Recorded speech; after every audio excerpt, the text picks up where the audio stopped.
This government meeting is brought to you by Eastworks and our local cable subscribers.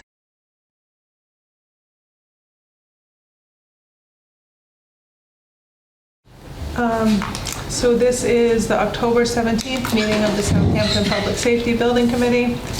I'll go ahead and call the meeting to order. Review of previous minutes. We're looking at the meeting minutes from September 12th. Our last meeting was joint with the select board, so they captured minutes from that meeting.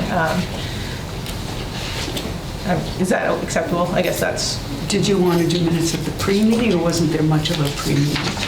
It was, I don't think we really did meeting minutes for the pre-meeting. I don't know, Lee, if you had any thoughts if we needed to capture anything from our... I think we have to at least state that we met at 5:30 and prepared. I think open meeting law, I think we have to at least acknowledge that we met at 5:30 and Okay. that we were just preparing for the presentation of the select board. I could do those. I wasn't there, but I can do those. That just kind of one sentence thing, unless somebody wants to. Is this the meeting with the select board? Or is that the previous? This is the previous. This is September. Yeah, we didn't... I'm sorry, September 12th. I think we had an official meeting where you have to have minutes to reflect that. And there were minutes from the select board, so we can just take whoever wrote those up and then just make a statement initially saying met, prepared. I don't think there was a lot of other... No, it was just for about 25 minutes or so, and then we went downstairs. And that one I've already done the minutes for. What's that? I've already done the minutes for that one, so I can just send them along. Yeah, okay. And then just add you can paraphrase them. Did we have a quorum for the pre-meeting? I'm not sure we did. Oh, that's a good question, too. We did because we called it to order and then adjourned. Okay. But I do think we have to take stock of the minutes of who was there. So, you were there, I was there. And I was there. I was not. Okay, Charlie was not there. I was there. Don, who else? John was Both there. chiefs were there. 2 chiefs. Well, if it's from the 27th, all the names are in the select board minutes, so you can just copy it. I don't think you had anybody leave So the 5:30 meeting and Mm-hmm. not go downstairs, so I'm pretty sure I captured everyone. So do you want me to do the summary? That's the question. I wasn't there, or does somebody else want to? Probably all you'll really have to do is paraphrase anything that happened in that 5:30 to 6 o'clock. See, just let me do that. Okay. Yeah, I'll do that. And I'll send them to you, Ray. yeah, send her to me, and then I'll just add who was there and. You had a couple. Yeah, and then it also, you adjourn the meeting at the end, and that's on the tape, so no worries about it. I'll just do it, since you weren't there, so. Thank you. Okay. Well, we'll do that next meeting then, along with minutes from this meeting that we're having right now. But any comments on the minutes from the 12th? And I have one question in there, which maybe you know it now, Sarah. And I was trying to do dates on the second page under the procurement schedule, and I think I got it all except the last bullet point. When will we be executing the contract, or can we not say? We had said by the 16th, but that I think was like, it's like a by the 16th type thing, December By 16th. December 16th, okay.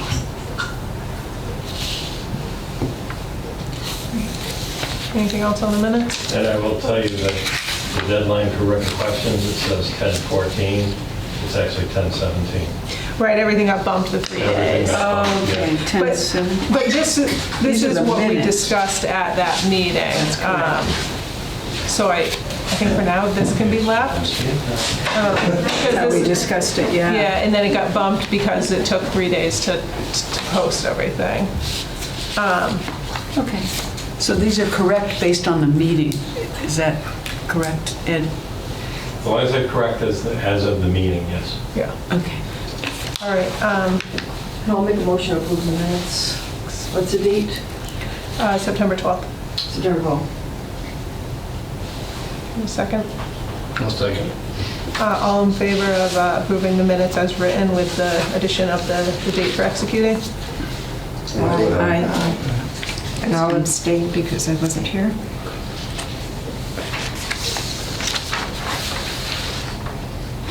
All right, the next thing I have is a senior center update.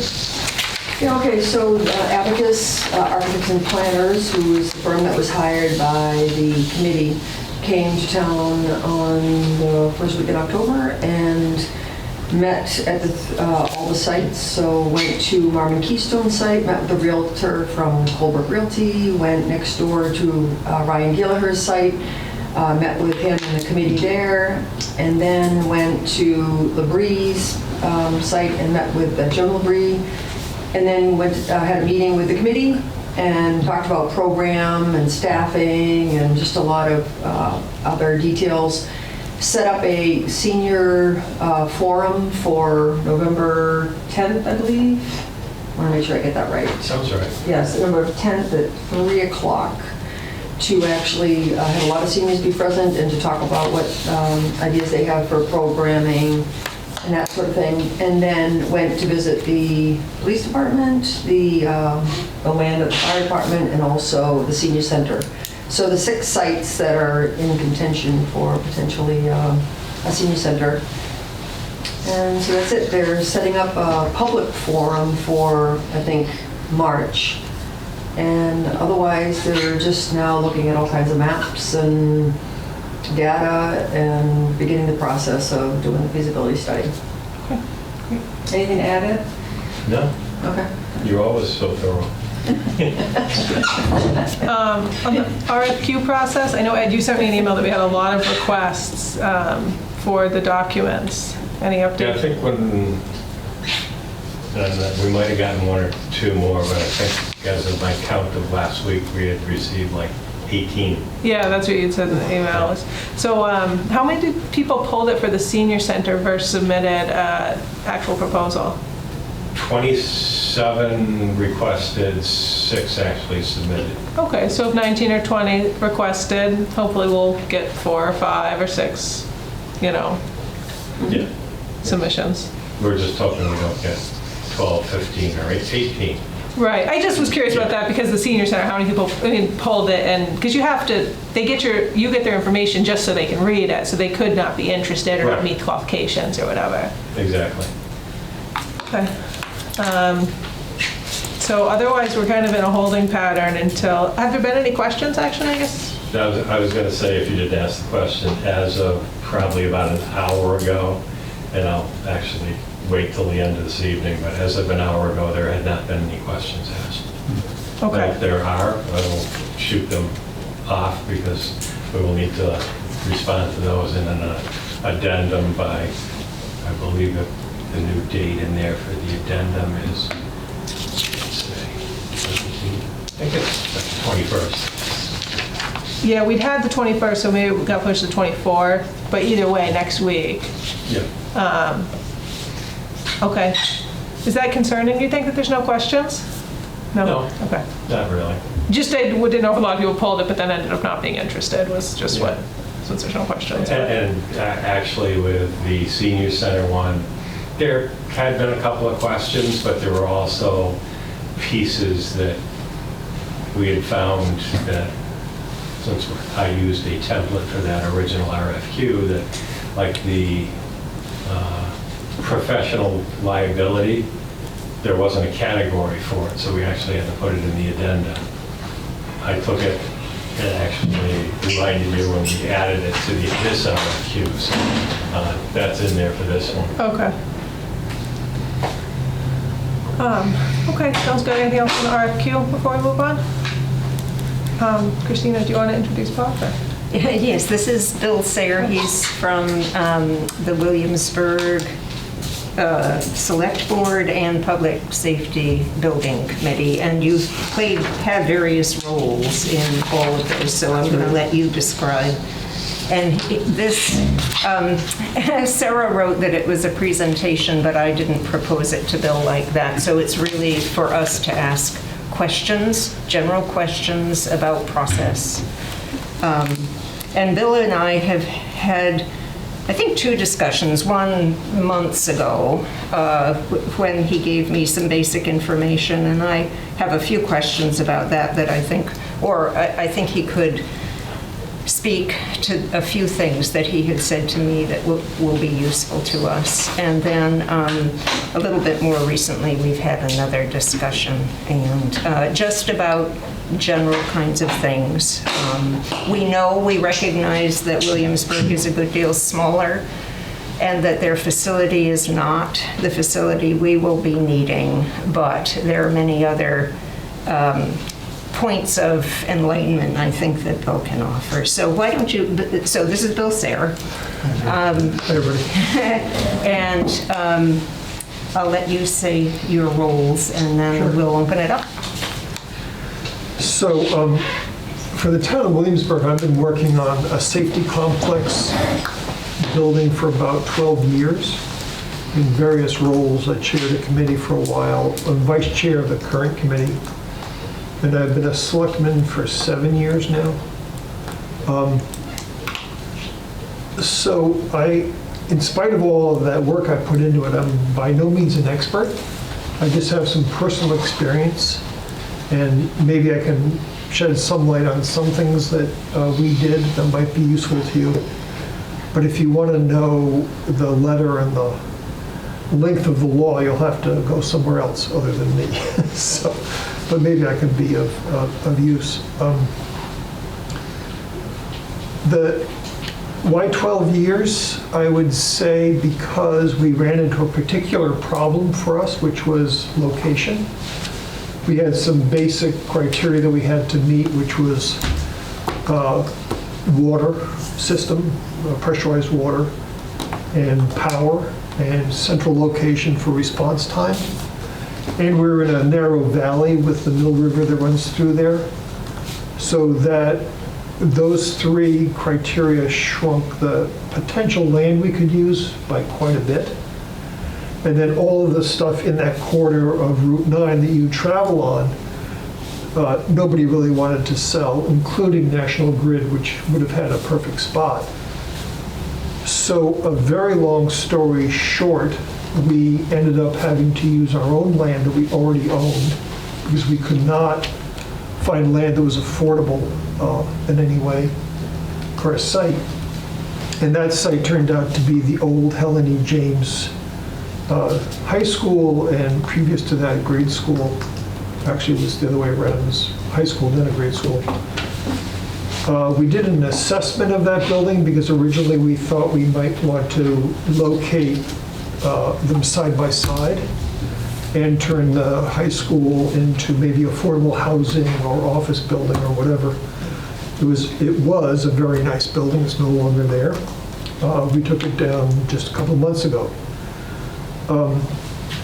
And in the process of getting to a final architect and everything, it became clear that that building was not usable for any type of safety-related uses. We would have had to put steel throughout the whole building, and that became cost prohibitive. And so all arrows led to we have to take it down, and now the safety complex is going in on that site. So that's our trajectory from beginning till now. In the end, the building is $5.1 million. We have 3 bays, double deep, with single entrances. And I think we're all very pleased with the design we have on a tight spot. And we're going to have space left over for parkland right next to it, town park. The final vote in our town wasn't unanimous, but it was pretty close to that.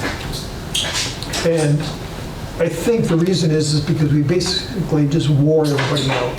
It was such a long process that everyone said, whatever you need to do, just do it. Get it done, get it over with, and we'll go forward. And so that, in some ways, was very reassuring because it felt like the town was really behind us in all ways. And so I would say that what I've taken away from this process is that to build a safety complex, there's really 2 components. There's the political consensus part, then there's the mechanical, structural part of the process, and they're different. And our committee, like this one, really had to pay attention to both. Previous committees had to pay attention to both in order to get to that point. That's a quick overview, I think. Now, you mentioned that you had 3 distinct committees with different members on each one. Can That's you right. describe that and describe also what qualities, what qualifications and so forth you were looking for in each one? Right. Actually, there was a previous one, which was a building needs committee for the whole town, which identified safety complex as a high priority. So that led into the next 3 committees. The first one, I was not a selectman then. It was made up of mostly safety personnel, fire and police people, myself and 1 or 2 others.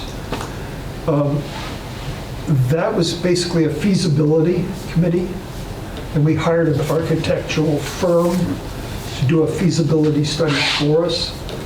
We had already identified that site that I described as we went into that, and the question was, will this site work? Either side-by-side buildings or replace one. And the answer was yes, it will definitely work in all the important ways. Word of caution, the architectural firm did a rendering, which was pretty generic, and it went into one of their reports with multi-pages bound and all that. That design really wasn't intended to indicate what we would end up with, but people took it as gospel that this is going to be it. And actually, it was a pretty poor design. It didn't really fit the town very well. It was 50% bigger than what we ended up with, just because it was, what does everybody want? Okay, we'll put this in, this in, this in. And here's the report. So that's just a word of caution. When you get something like that, or you publish something, or put stuff on paper, people can take it as gospel truth, and you work a long time to backpedal on that. So that was that committee. Then the second committee took the next step of looking for an architect. And so the primary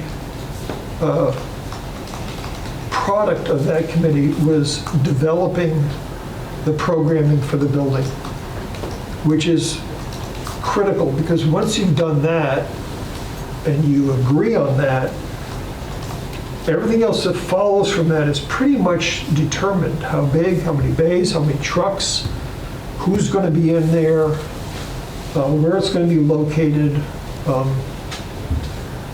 The next committee, which I'm on now, is like, well, just making it happen. But all the big decisions, net zero building or not, those kinds of decisions were made back then when the RFP was put out for an architect. And then the current committee, which we're on now, our footings are in, which is great, and they're working hard to get the rest of it done. Did you go net zero? No, so that was the point I made on purpose, which is we wish we had or would have done that. But now we're 3 years on from then, and then it wasn't as big a deal as it is now.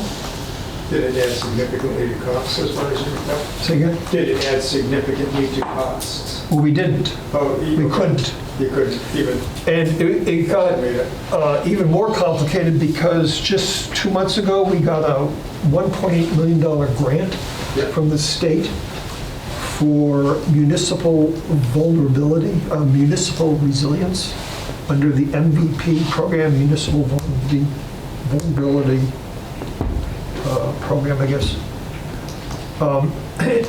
We got it because we were, 60% of the way towards the final product, and for them that was great. We can fund this. We see you're going to do it. We've already voted town money, so they were confident that we had shown that we were invested in this. And in that grant would have been enough money to make it net zero. But already having started with the architect down a certain road, which was not net zero, we were like 90% all electric. It was really hard to change that midstream. And that's what I was referring to earlier, is that once you open the door, the horses are sort of going in a certain direction. It's hard to redirect them then. So the pre-work that you're all doing is critical, because it sets everything up. This is at least my experience. It sets things up in a certain direction. And if you're going to change, it's going to be expensive. Yeah, we're going to have challenges just for cost, just because it's going in conjunction with the senior center. So there's not, people are going to want to see minimum. Yeah. And net zero would be my guess that it's, that there's probably more money than the town's willing to spend. Yeah, there's also more money now to help you with that. That would be wonderful. Yeah, and I would recommend the MVP program is something to look into. Our representatives were instrumental. The person who was assigned to our district was extremely helpful. There's a cycle. We got a 2-year grant, but I'm pretty sure it's an ongoing program that they will fund. So you'll be in a different cycle, obviously. Yeah. And I don't know what the funding will be like for then, Yeah. but Does anybody, Yeah, we actually, we had, Preston O'Neill helped us, right, to put Yes. together the assessment for the MVP. Right. So we're at the point where we could, we already identified some priorities. yeah, so that's terrific. So you're way ahead of where we were at that point, because it didn't exist, at least. We didn't know about it. Yeah. So that can allow you to do stuff that you might not otherwise want to afford. so is that something that we're moving forward with now, that you're moving forward with now? And so, Preston O'Neill, we went ahead and did the assessment, and now are we at the point where we can put together a plan? We're designated as an MVP community. I think we've already done the plan. My memory is we've already submitted one round of grant under it, which we did not get, so Yeah. we'll be eligible again. Was that the culvert assessment? Yes. Okay, yeah, we did submit. And you make a good point, which I've forgotten, which is you have to qualify first, and Yeah, then you can, So which we had already qualified, done. and We requested funding for the culvert assessment around town, and Right. it did not make the cut. Right. They should have, because culverts are a big deal. Yeah. How many square feet is the complex, and how many acres? So we talked about this, I think we came up with 8,400, is that right? 8,400 square feet? 8,400 square feet, if that's my memory. I actually asked the architect not too long ago, and he wasn't sure either. And what company did you hire for the feasibility study? Say again? What company did you hire? That was DRA, Drummy Roseanne Anderson. Big architectural firm. Rummy, Yeah. DRA? DRUMMEY, I think. Roseanne, ROSEANNE, Anderson. So is that police, fire, and dispatch? Yes, and we don't have dispatch. Yeah. We either, I'm not sure we use Northampton or Shelburne. Yeah. Jason. So that's in control. Yeah. Bill, But we do have emergency management desks in there. Yeah. EOC? Yeah, yeah. Bill, thank you for coming and taking the time out. Sure. It's already been extremely helpful. What were the building materials that you're using for this? Is it masonry? Is it steel? Is it steel structure? I believe it's wood. It's wood. I believe so, yeah. And the challenges with the community trying to get their support, what did you find was a primary challenge of convincing the need and also getting the support, whether it be, reduction of costs, whether it be the necessity of this building? What did you focus on to get the support? We're in a situation where the current safety systems in our town are ancient. 1920s, 1910. All of our trucks had to be special ordered to fit. Try 1850, You're ahead of us. Civil War. Our floors were collapsing, for example. The upstairs floor in the meeting room is shaking when you walk up there. This is a great meeting room, by the way. So that's one component, is the need was very clear, and it wasn't hard to sell that part of it. Location That was much harder. And that was where just grinding through this for 12 years really helped. It's because we had 3 committees and everyone came to the same conclusion. So it was really hard for anybody to mount any kind of strong opposition since everybody agreed this had to be the place and we absolutely had to have it.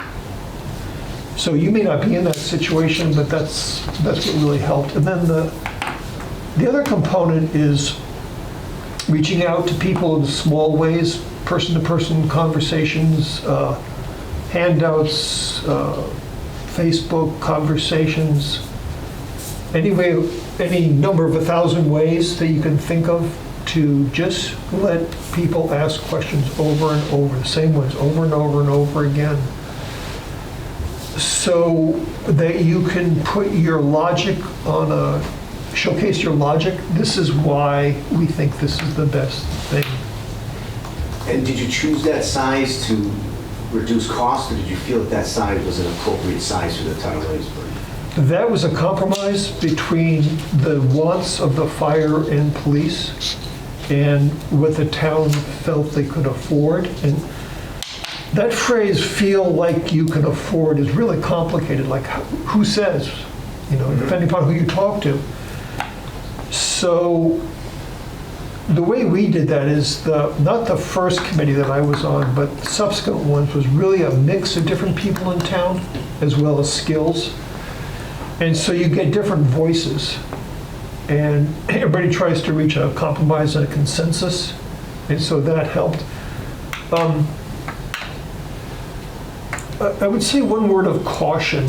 The way that actually worked was the architect and the 2 chiefs individually went into a meeting on their own.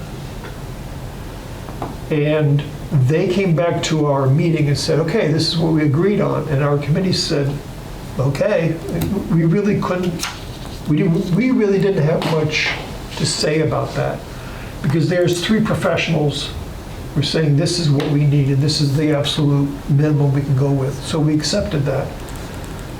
I think there was a little pressure from previous conversations on the committee and community about, well, we can't have 12,000 square feet. We just know that. It's just way too much money.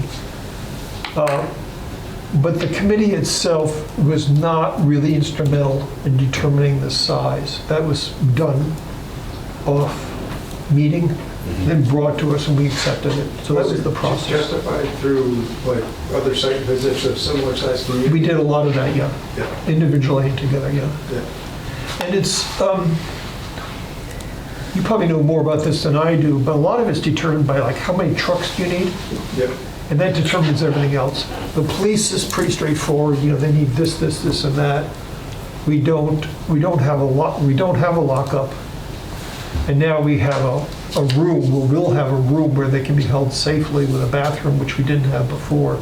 So that's pretty minimal. But the trucks really determine.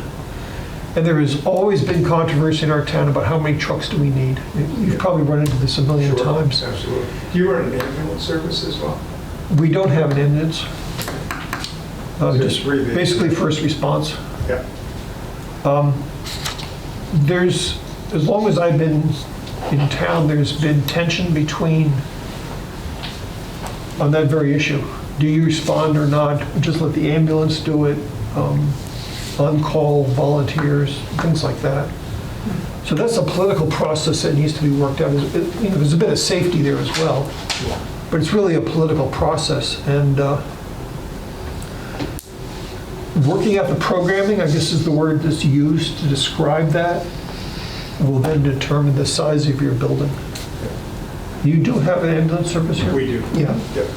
And do you feel in the end that it was adequately proportioned? Or you feel good about it in the end? I think we got it exactly what we needed and no more. And no more? I don't mean to say that, well, we went from 12,000 to 8,400, let's say. Yeah, so it's So a we big need improvement. I'm sorry? It's a big improvement. Is there room, do you feel there's room to grow in it? No, our site really isn't going to allow for growth. Growth. But I think everyone is happy with that decision. Everybody's getting what they need, wanted, everybody had input, which is really the key, is everyone has a chance to talk about and be part of the process, whether we're on the committee or not, including all the firefighters. So did you have like community meetings with feedback during the feasibility phase, feasibility study? Yes.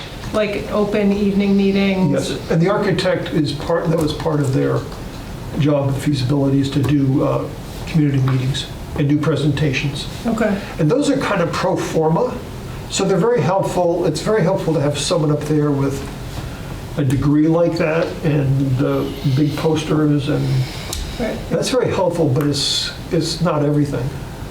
You also have to have it's just us and the community in a room talking or at the lunch counter. Did you have opposition to taking down a building like this? Yeah, well, that was the toughest part, because two of the other selectmen, there's three of us, graduated from that high school. And I was surprised to find out they all had a great time at that high school. Even if they weren't the best students. And so that spoke volumes about how important, and the building was a gift by Helen E. James to the town. It's right in the center of town. Architecturally looked great. And people couldn't understand why. The past fire chief thought the building was eminently usable for a safety complex. And so it took some time to go through all the details about why that wouldn't work. And to this day, I still don't think he believes that it should have come down. You're not going to win over everybody, that's for sure. Right, because they're up against architectural standards, I think. Yeah. And prevailing wages. I think we're using clapboards for the siding, and I forget the technical name, but it's a composite. Oh, yeah. Are they the cement clapboards? I think so, yeah. What did you say early on about the water? You said that... Water pressure, we couldn't use just wells. Okay. We could have used wells, actually that was one of the things we started to look at, but the expense of putting in a holding tank, a giant holding tank, to provide fire suppression for your fire department, which sounds a little odd, but it's in the code. You can't get around that. Was a lot more than finding a space that had town water going through. Fire pumps and everything else. Yeah. Yeah. You have to dump a lot of water very quickly for sprinkler systems, and a garden hose well is not going to make it. So do you have town water there in Yeah, the we do. center? And that was sufficient pressure and volume? Yes. Actually, that line's going to get upgraded too, because they're going to rebuild Route 9. That's part of a different project. But yeah, it ends right there at the fire station. Bill, did you use wood framed for aesthetics? Is that? No, that was a decision the architect made. Because I recognize a nice little village there, right? Yeah. And aesthetically, I'm sure the community wanted it to appeal. So the design proposal for that reason is essentially a really big cape with gable ends. Versus a steel building, which may have been even more cost effective, or not? Well, when you say steel, I'm thinking of So like 2x4s. Butler building or Morton building or something along those lines. Oh, right. We did look at that quite a bit. You did? And we did. And what was your decision? Why did you make a? We were even looking at prefabricated, and this is where you're going to need an expert versus me, because there's a lot of complications when you get into prefabricated. But I think what pushed us over the line was when the architect came to us and said, look, you're taking down the Helen E. James building, a significant architectural component in town. You don't want a metal building in town there. It's just going to look terrible. And I think everybody bought into that and said, okay, we want to buy the extra, whatever it takes, other than to have a metal building. But we could have definitely saved money there. I think we've gone with a metal sheathed building, or prefabricated. I don't know where, if you have land already picked out, but it may not be as sensitive to that as ours was. Now, you selected a different architect for the actual building than you Yeah, did. we were not particularly happy with DRA. They're a very large outfit. The architect was really nice. I liked him a lot. And then they produced this design that I mentioned that was not really in great keeping with the town. And the committee that I was not chair of, but I attended all their meetings, really searched through the architects very closely and picked someone they could work with closely and would listen to the next committee for design ideas. And obviously it had experience with design and fire stations. So who did your bill? Who did the bill? Who did the building? Yeah, The one we're working on now? yeah. Or doing the building, sorry. So we're out of Shelburne. I'm blanking on the name. I'll think of it in a second. That's okay, yeah. Might I have it on? Kevin Wilson used to work for them. So I have all the ones. Oh, really? Did you do a separate interview for those folks, or? Yeah, it was a separate committee, separate whole process, bidding process, everything. Yeah.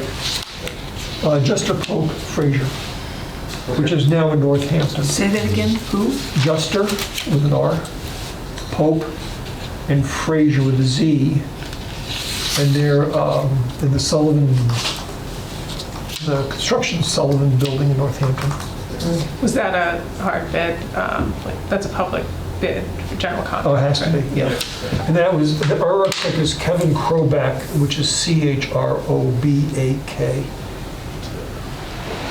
So you don't have ambulances, so do I assume that you also don't have overnight facilities? No, we don't, but we do have a plan for emergencies if there's a disaster, where to put cots. The 12,000 square foot plan originally had more space for that. Yeah. And I think the people who are sensitive about money thought, that's hardly ever going to get used in our town, different for yours, but in our town. So we wanted to figure out how we could do without that. So we came up with a plan for cots, and there's showers available and stuff like that. Yeah, because unfortunately, those are all big costs, sleeping quarters, ambulance bays, and dispatch.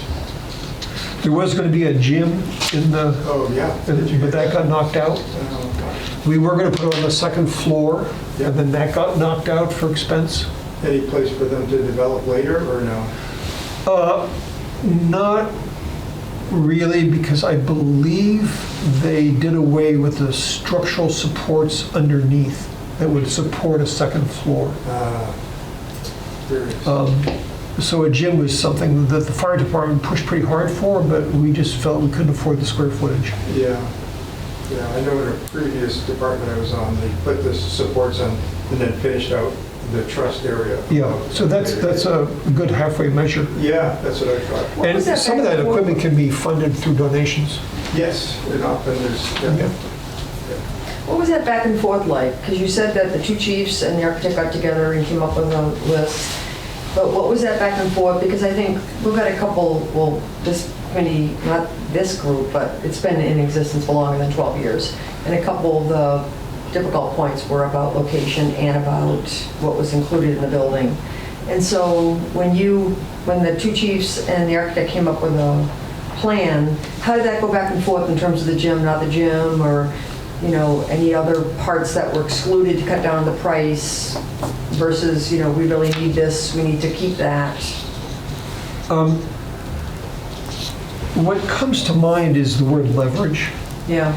So those of us who were sensitive about total dollar amount for the project had some leverage over, let's say, the gym by saying, we're not going to support that.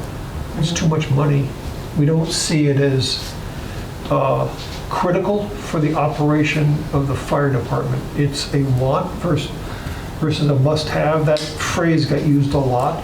So it's really a negotiation between the individuals in the committee and who they represent. And who decided what the town, the amount the town might be willing to spend versus Right. Yeah, so, So that's way more subjective than objective. That's right, what I'm trying right. to make. Somebody that point. has to decide that. So the architect, the first one came up and said, I don't know what the number was, it was, let's say $12 million. And everybody blanched, so that was easy. So everybody agreed about that. So, okay, we're now pointed downhill from there in terms of dollar amount. And it was really a process, like, well, let's try 8 million, and like a lot of people were very hesitant, and 8 million got you, I don't know what, an extra gym, an extra bay that we didn't need, or an extra truck that we don't have, et cetera, et cetera. Well, we can take out this, we can take out that, we can take out this. And you finally get the safety department saying, we can't do without that. And so that becomes a sort of a hard line. And we believe them when they say, look, we've got to have 5 trucks. Or I definitely have to have a chief's office. Or we definitely need a safe holding area for prisoners. We need ammo storage that's up to code. So these all become hard lines that your minimum bid is now creeping up, and so you eventually end up with the architect, the departments, and the committee, and everybody. In our case, 5.1. But still, you're all just guessing at what the town might support. You didn't go Right. out to the town to get an idea of, Well, we did talk, okay. but you don't know until you go to a vote. Because my experience is you talk to everybody, and you've actually talked to 10% of the town, because most of the people are not on my radar or everybody else's radar.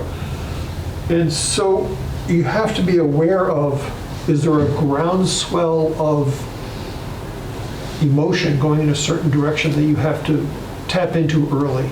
Like Facebook is pretty good for that, because people put anything on Facebook, and if you start to see a little bit of a movement towards that, you can start addressing those issues. So the hard and fast answer is the vote. The subjective, actually how it happens answer is you sort of work your way towards it as you get more information with the architect. So, I guess, but when did you But go? just one other thought I'd like to add is that we have a capital planning committee, but your town probably is a lot further down the road in projecting capital costs versus tax rate, and that whole process, which should be one of your feeders into the committee's decision-making process. That financial process can probably give you a ballpark, given your financial situation and your debt load and all that stuff. Okay, that's a good point. So you said the feasibility study had this 12,000 square foot facility, and then when you got it down to this 8,000, got to the 5.1, was that with the final architect or with the firm that did the feasibility That was the study? final architect. So, okay, because we were looking at this a little differently right now, and we were looking at doing the feasibility study, getting a budget from that firm who's doing the feasibility study and bringing that to town meeting. But it seems like you had a more solid number that you'd refined more before you went to town meeting. So you did the feasibility study, and then once that was done, went ahead and hired an architect. So in theory, that architect, the first portion of the money for that architect was at risk to some degree. I mean, obviously it has to have money the town It had. was 2 stages with 2 contracts. Okay, so like, I'm just saying it's another chunk of, like, we're doing the feasibility study, that's money that isn't going out to the town. But then if we were to start design before we went out to town meeting, that would just be another chunk of money, but I think it might make sense, to be honest. It's just something worth... Or it's money you have to spend anyway to get a solid number. Right. You're going to have to get down to the nuts and bolts to figure out exactly how many million you're spending before you get the town vote. So the feasibility study is more to In our case, it was a determine the ballpark. site. Right. a ballpark in determining the site for us. The feasibility study is what we need for determining the site. That's what you just said. I want to make sure I got that. Yeah, I think so. I mean, we were hoping to get a budget and a schematic design.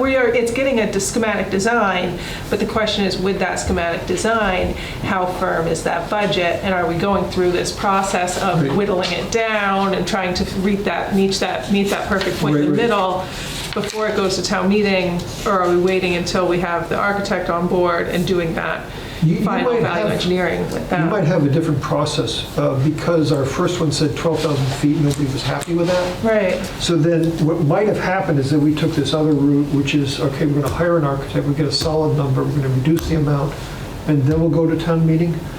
But what you're describing indicates that maybe you'll be able to go from the feasibility study right to town meeting. That was our intent. That could be.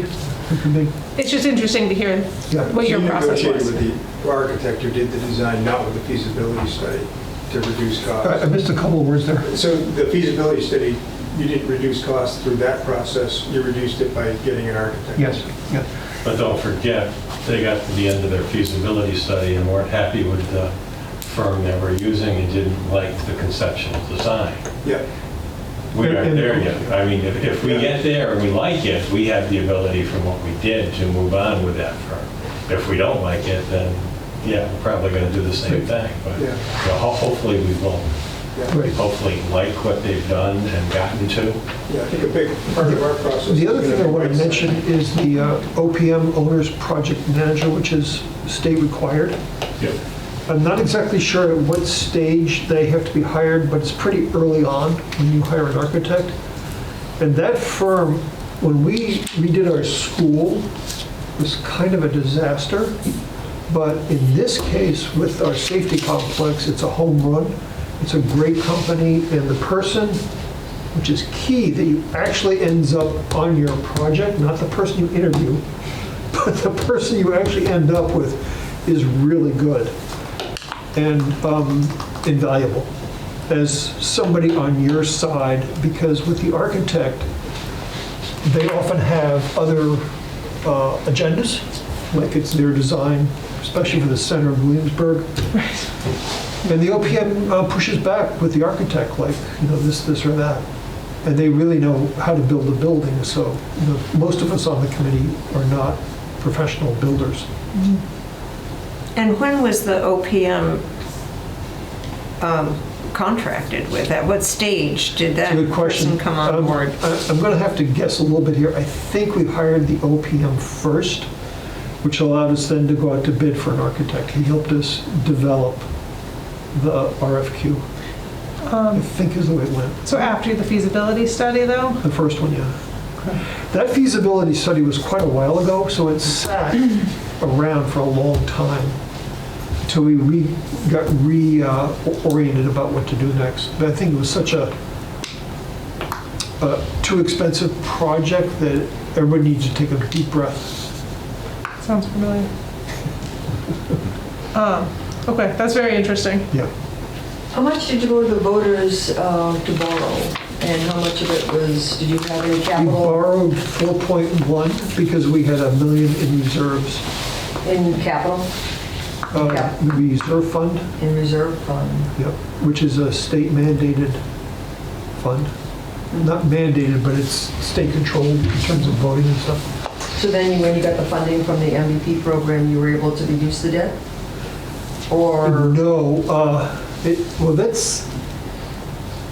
it's kind of a tricky question because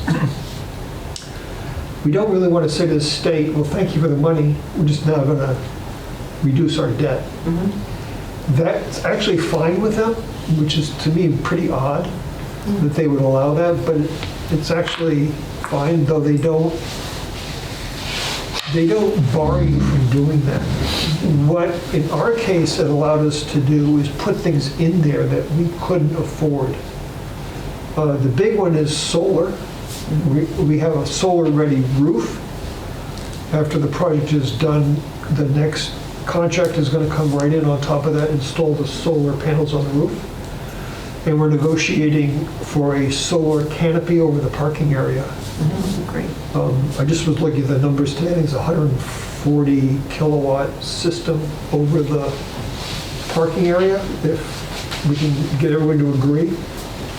Not everyone is agreeing on that yet, but it's essentially free because we have this grant. If we don't do that piece of it, then the money just goes back to the state if we don't use it. And the residents are fine with not reducing their debt load? Well, in this case, it's an add-on. We wouldn't have a solar canopy without the grant. Right, right. There are some things in our original contract that the grant will now pay for, which frees up that money to be used in other places in the complex.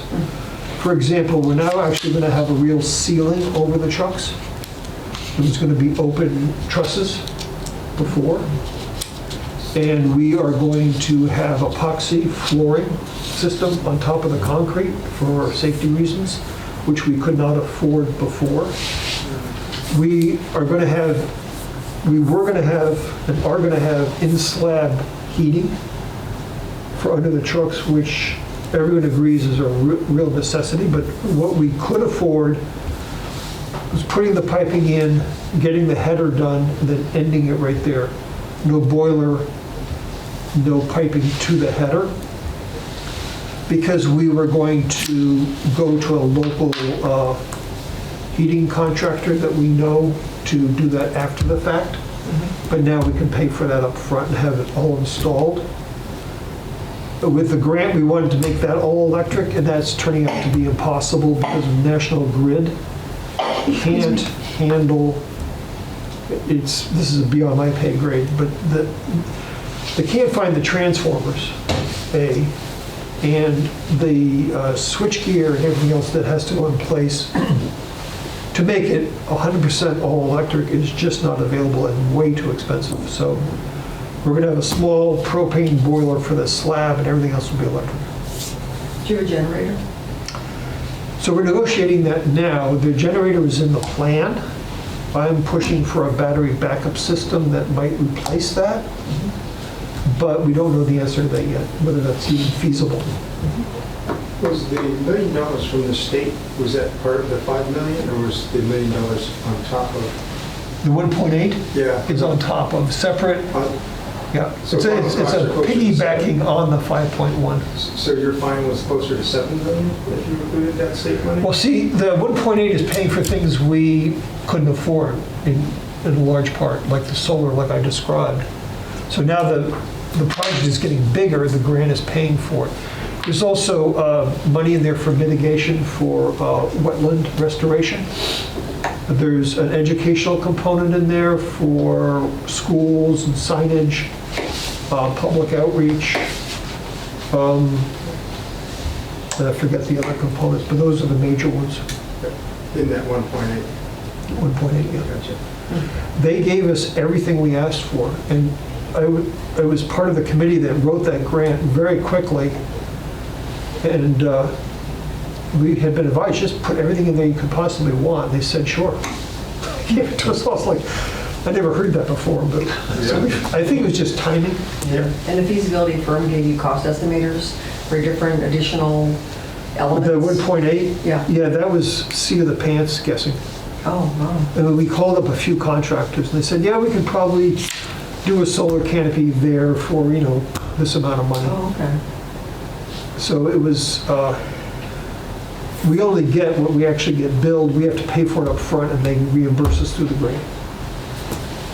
When is your projected final, opening the doors date? October of next year. I bet you it doesn't happen, but that's the projection. Hope to. Ed, do you have an idea of when the OPM would be come on board with our committee? I'd have to go back and take a look. There are certain regulations. I can't even remember what the dollar amount is that requires you. I think it's somewhere around $1.5 million or $2 million project, but we will be over that. I'd have to go back and take a look. Yeah, really important step and really useful in our case. So that's a professional who comes on and advises all aspects of the project? Yeah, they're on our team. They fight for the town. They oversee every step of the construction to make sure it was done according to the specs in the book. The OPMs are usually totally different. Oh, okay. And is that like clerk of the works? Yeah, what the state had found, and this was more driven by schools than any other projects, is that, They needed that. well, oversight by volunteers and volunteer groups just did not cut it. Yeah, I mean, yeah. they really needed Yeah, I've worked with some. professional to get It's done on schools. Yeah, and it was really driven by the MSBA program. Yeah. When they redid that. So. Yeah, It was helpful. in that case, the state is putting up 60% of the money, so they have skin in the game, so they want an OPM on the site Yeah, to protect their investment. Yeah. makes sense, even for us. Yeah. Yeah, totally. And Mark, are you familiar, have you worked with OPMs? Oh, yes, definitely. I thought so, okay. How involved is your OPM, like come to weekly meetings? They're not sitting on site. Our meetings are like every other week roughly, and they come to every single one of them. He's on site personally once or twice a week, and I think he has an assistant that comes there, as well. Okay. Just a quick story, when we rebuilt our school, we had an OPM that I mentioned, and, well, this really doesn't have much, well, yeah, it does have something to do with the OPM. This was a big learning for me. The architect miscounted the number of really large windows in the gym. Let's say there were 5, and he said 4. So there's 2 pieces to this story. When he found out about this, he said, okay, it's a change order for another window. We're going, wait a minute, you only said 4. Why aren't you paying for this? And the answer is, and I've heard this a few times now, if you would have had to buy that window anyway, then it's our cost, if that makes sense to you. Architects very rarely pay for anything that's a change order. Even when they discount the number of windows. Yeah, it's pretty much always on the GC or the owner. Yeah, so that whole world that apparently you know something about is really something to get up to speed on before you get into it. Because when that happens, you're not absolutely shocked. Change orders are a matter of life. But the other piece to the story is the contractor went in there, he took out the windows that were to be replaced, put up plastic. Then there was a huge storm, blew out all the plastic. The gym floor, that had been there since the 30s, got soaked and buckled, like this high buckled. Wow. And the contractor said, well, it's not our fault. And so we went, well, it actually is your fault in this case. We've got you dead to rights, and the OPM wasn't of much help, which is the point of my story at that point, because that OPM person wasn't there that day or that period. And so that's why you need a really good OPM documenting everything along the way. And the other leverage they had on us as well, you can go to court on this, but you're not going to have a gym for a couple, 3 years. So we ended up settling and doing 50-50. Wow. And then got a brand new gym floor, which is the 50% part. Owner's project manager. Was the OPM paid for in the architectural bid package?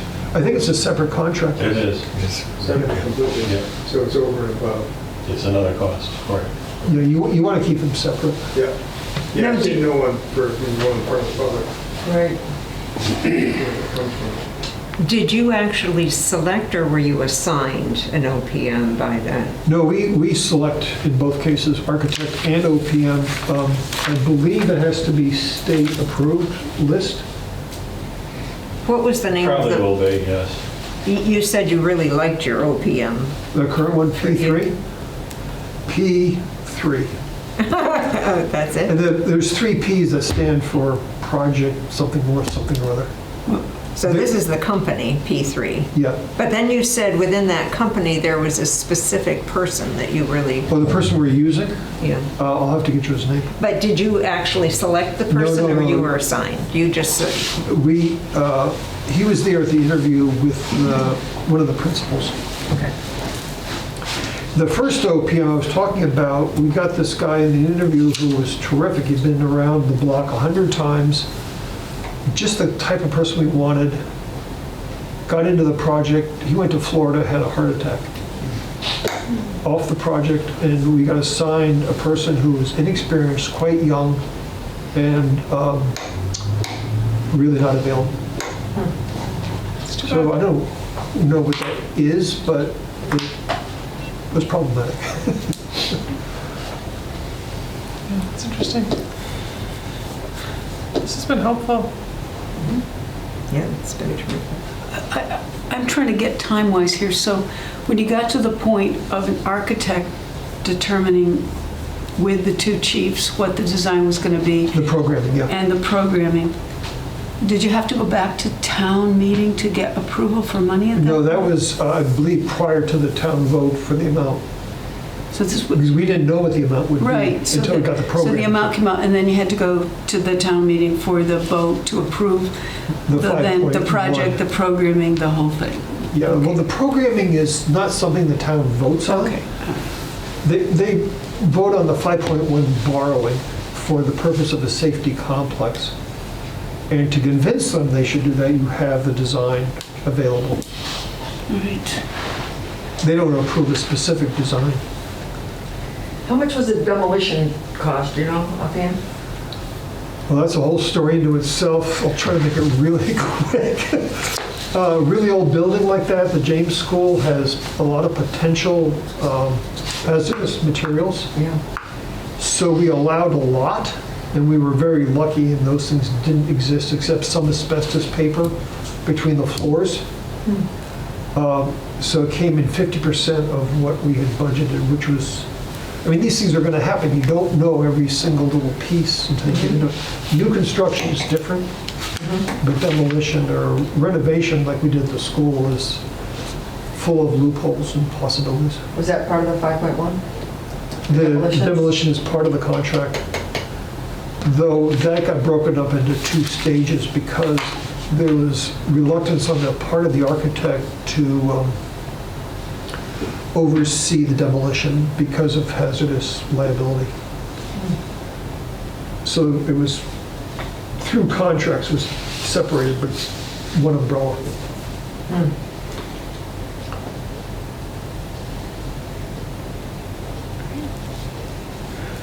Administration, you guys had that all worked out for overseeing this whole process?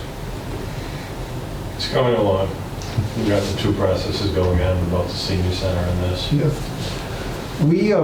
We just have a town administrator and a select board part-time secretary. So the amount of work to oversee this, in our case, is large. I think in your town it won't be that big a deal because you have staff here that are much bigger than ours. We don't understand.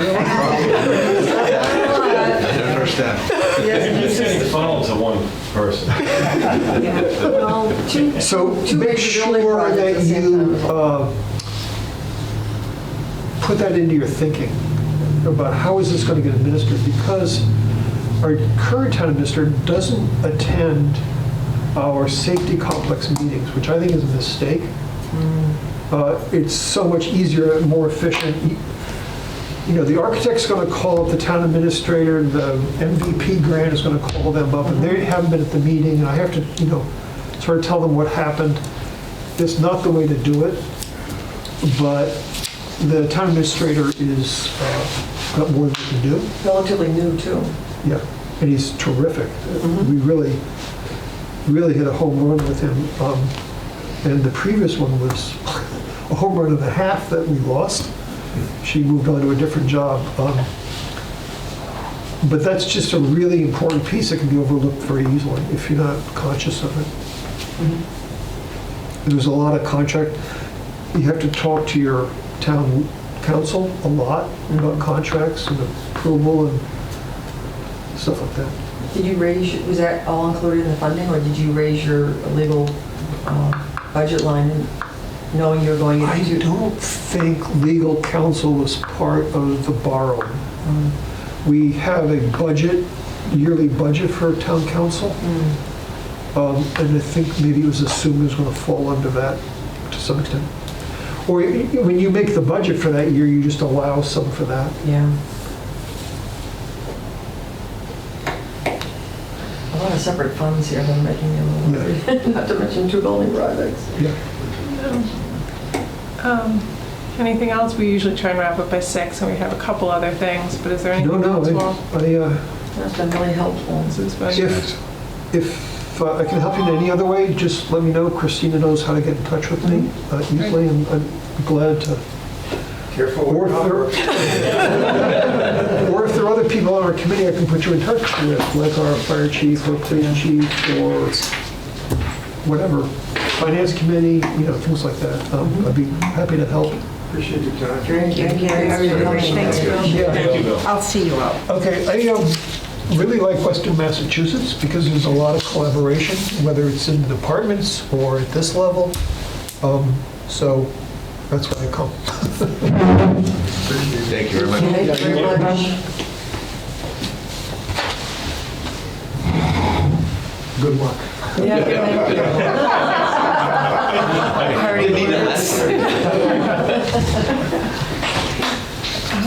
Oh, he's strong, huh? The next thing I have on here is initial discussion of fire department and police department must-haves. I don't know, I know this was something we kind of wanted to start taking a look at before the tour. Rainey, I don't know if you... That might be helpful before, I've been to Granby where a lot of people haven't, it just might be helpful to kind of have a sense of like how do they compare. Yeah, Yeah. I think certainly from the focus of his talk and what this committee is formed around is we're just trying to minimize. So, honestly, I think it's, office space. I think we're going to have the same negotiation. We have to have sleeping quarters, ambulance pay, also the size of the community. But I think the apparatus pay is generally not the biggest cost. Most of the costs, you're going to see large costs associated with more of the living areas, the sleeping quarters, the office space, What about the number of bays? Number of bays. You must have a sense of what's needed for... Yeah, I believe Granby has 5, and that's probably a good, double truck bays, whether they're entry from one side or ideally they would be drive around, but Right. I think that offices, it's tough because that's where growth becomes. There's some departments that, put in the building inspector into the fire. I think for us, we're looking to minimize, although it's a great idea for the community. I think we really need to think about costs. And so, probably along the lines of, chief office, EMS, maybe a fire prevention, because that's really growth. So 3 offices and then a conference room. And you could maybe do like an EOC that was part of a large conference area. Because EOC is going to, I would imagine, be part of it. Plus training, So if you can double duty some of that stuff. Yeah. And that's the challenge. I think that whether we do it, from the hip here now, or whether we do it with the feasibility study, because really, feasibility study, we're going to run into the same problem that he had. Feasibility, more than likely, is going to come back and say, it's this huge chunk of money that that meets every need you have. And then we're going to have to probably, because we don't have the advantage of hiring an architect to really whittle down costs, we're probably going to be trying to do that to stay within, because both neither the senior center nor fire department are we going to be able to do that, hire an architect to whittle costs, because we're both trying to get everything done. So we're going to be trying to do all that whittling of costs through the feasibility study hire. And that's when, we're, in the past, Chief and I have sat together, gone through what we think are, some minimums, bring it to the committee. You're all going to have input into regards to that. Some of the negotiating, the typical negotiating one is like a exercise. And that's a tough point because it's a little bit different for a smaller community than it is for when you have people, full-time staff. which you have both an ED and an FD. But you can minimize that, you know, or you can do like in Belchertown where they said, okay, we can have space that we can then change and update at a later date, but save our initial costs.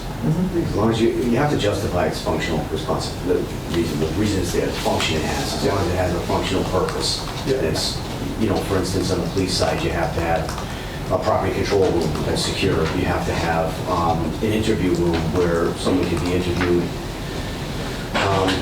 An adequate lobby where where people could have to wait before they come in for whether it's an interview or whether it's appointments for pistol permits, whatever it may be. The dispatch center.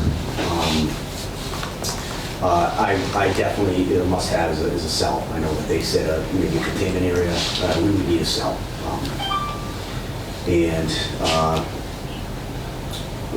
For instance, an office space is what I have to, for my detective has to have his own office. And the only reason is he has files that are very sensitive, so sensitive that other officers aren't even entitled to those files. So we shouldn't have to, he needs his own working space for that. So there are, you know, I think for me, it's just about, John, as long as we can establish, that was one of the questions, that was where that word Taj Mahal came from, right? I remember having to have a discussion with somebody about that, and it looked like a lot of rooms, but they all had a specific purpose that you had to have some form of separation rooms. We needed those rooms. You know, and that was something that was... Yeah, and it's one of those things that, you know, I would encourage, like after, you know, when we sit in your room, you're going to get the best idea of the building once Ian and I sit with the feasibility folks. And that's, you know, ask all the questions, because all the questions that you're going to have are going to be the questions that the town is going to have. And so I think, you know, it's in those justifications, you know, because I have the same issues, you know, if I have my EMS guy, he's going to be looking at, you know, PCRs and information that you don't want somebody just to walk by and look at somebody's social security number or medical information. So those are the kinds of things that we're really going to be trying to whittle down. What's our minimum? I mean, I think we both get at this point, because, you know, we've been through this process before, that the town is really reluctant to spend money. And so we are hopeful to have something. And feel a responsibility to make it reasonable but minimal. Do you think the last time when the comment was made about Taj Mahal, I'm not really sure where it came from, but I've heard it. Oh, I heard it when I was in the last select board meeting. Yeah? Yeah. John Lumber mentioned Taj Mahal. I almost cringed in my chair.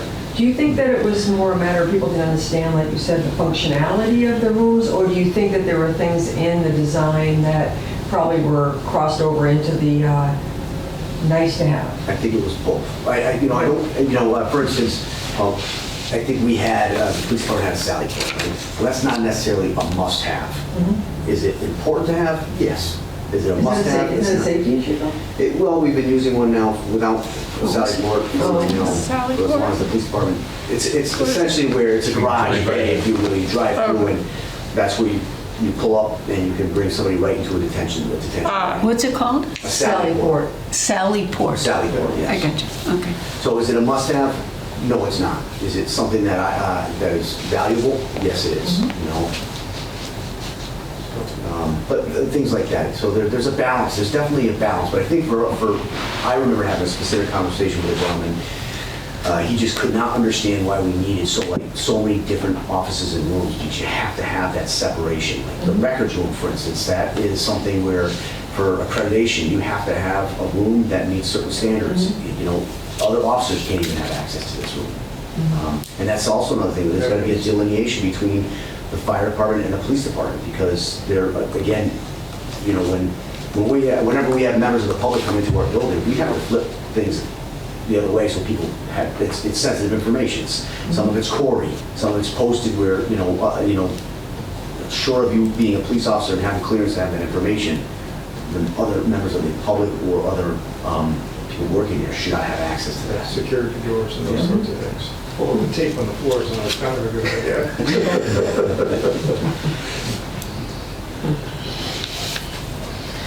Okay. I think it'll be interesting to see Grammy this week. very much so, yeah. Everybody all set with getting there and all that? Were we going to talk about that tonight? Yeah, I didn't actually have it specifically on the agenda, so I was just kind of adding it now since we're just... And just to give a heads up, like, there was already a comment on the Facebook page where somebody had written and said, oh, we should be able to build a fire station for $600,000. You can't build it. Don't you love social media? Well, what are you going to do? That's the challenge. Yeah. I mean, that's really, because if it starts to go that way, you're houses that are going have to for- do your best to do it. Yeah, the problem is people have in their head, you know, like, oh, my house was 150,000. That's what houses are. Houses should be worth 150,000. But unfortunately, your house probably isn't worth that anymore. But you know what I mean? It's just... Yeah. But you also have another issue in the public sector, and that's whatever we build.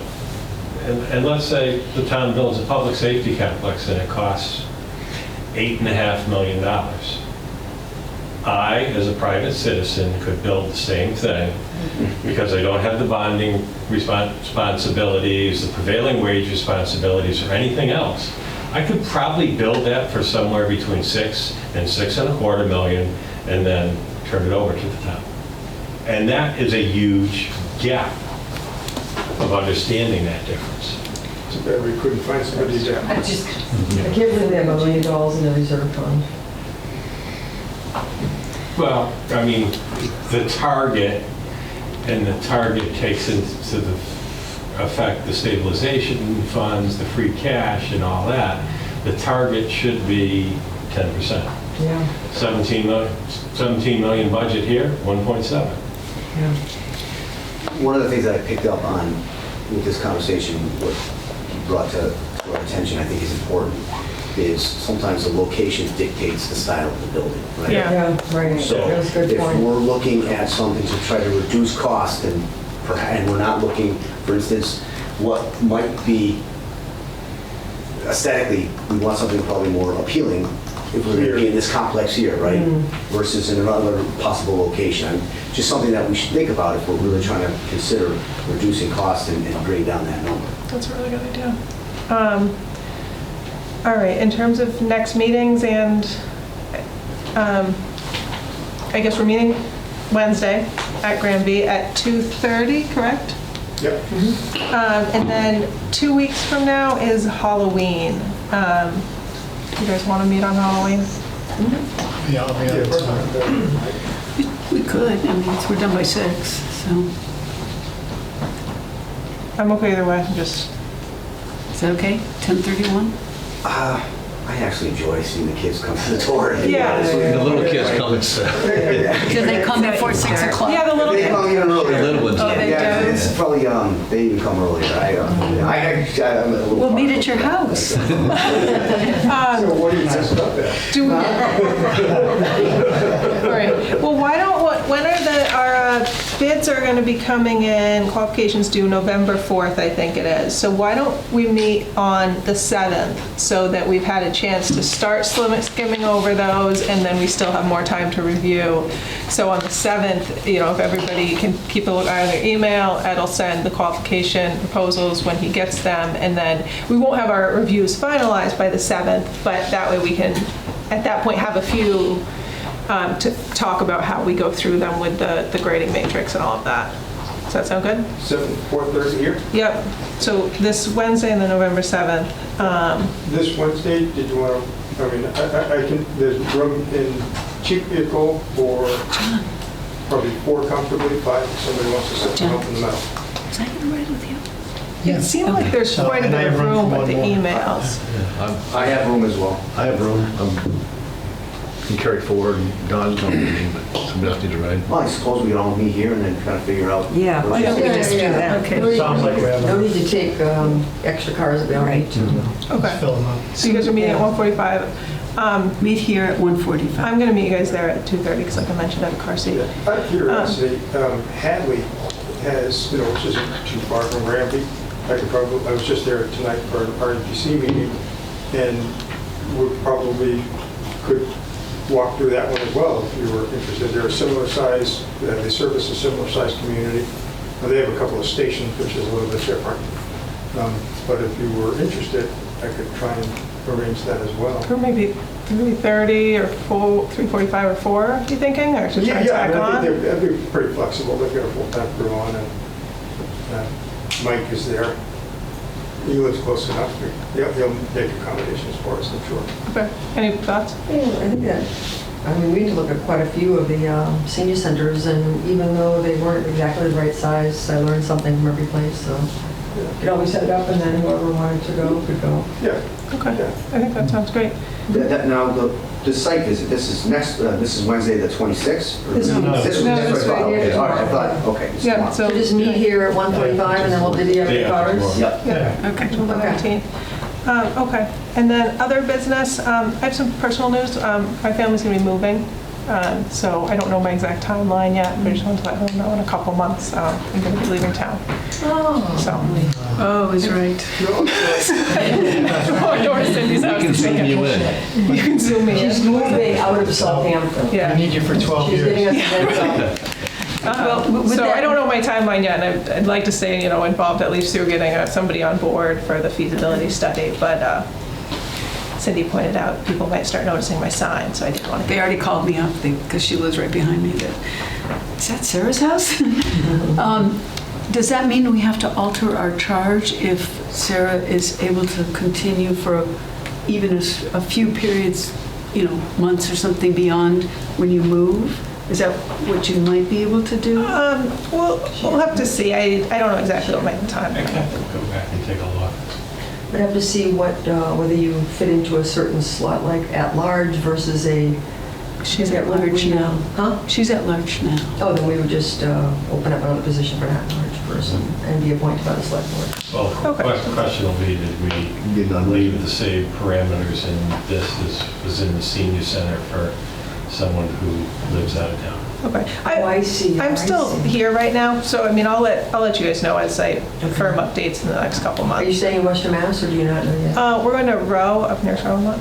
Pardon? We're going to Row, Massachusetts. Oh, okay. So yes, but Do they have a public safety building up there? Population 430? They have a great phone booth right next to town. they do. They do. So, anyone have anything else to add? All right. Otherwise, we'll see everybody on Wednesday. All right, Motion thank to you. adjourn. Thank you. Should we adjourn? I move to adjourn. All in favor? Aye. Thank you. Thanks for setting me up. This government meeting is brought to you by Eastworks and our local cable subscribers.